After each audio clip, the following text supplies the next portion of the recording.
It's actually a pretty good story. Then Councilmember Brewster McCracken, who now works for the Big Con Street Project, and his fellow council members were interested in having a focus on emerging technologies. They weren't sure exactly what it was going to look like. I was then a bright-eyed young intern, and they said, well, we've got a project for you. How about you figure out how we're going to implement emerging technologies into our program? Our goal in economic development is to attract new companies, help the ones we have to grow. But we wanted to have a very specific tech focus. So I looked around the country and found all those cities that were doing it right, saw what are they doing, what have we already got, and what's the Austin fit. And we came up with our Emerging Technologies program.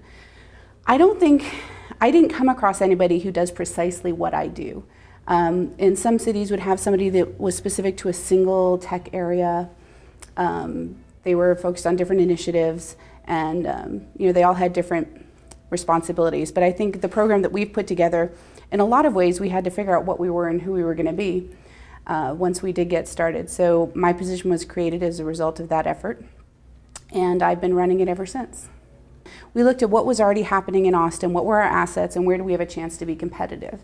We came down to 4 core areas: clean energy, digital media, wireless, and biotechnology. Then we have we have nanotechnology. Is that a technology? Is it an enabling technology? So we decided those were our core areas. And in that, digital media and wireless often really converge now. And where we were then as to where we are now, it's a whole different landscape. And while we haven't actually gone back and redefined our technology areas, I'd say what they mean has changed just a little bit. I often will say in my patter, we do clean energy, digital media, wireless, biotech, nanotech, semiconductor, automotive, and just about anything with a website. But what we find here at the city, we're very regionally collaborative. While we have our focus, we do cooperate well with the state and with other cities in the region, and I think that makes us stronger. But we find ourselves as a city competing with states.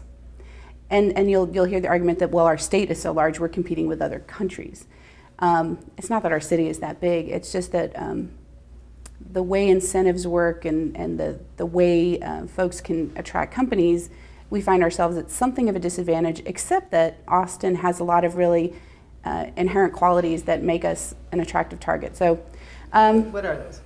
Our workforce. We have a young and extremely educated workforce. We have UT. You certainly can't compete with UT. We have an entrepreneurial spirit.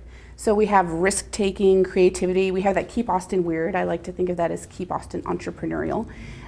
So we have a creative, risk-taking economy. We have serial entrepreneurs, people that have built companies, sold companies, started new companies. Then we have our elephants. We have some large companies that help spin off little ones. And we have a nice mix, a nice ecosystem. We have a great quality of life.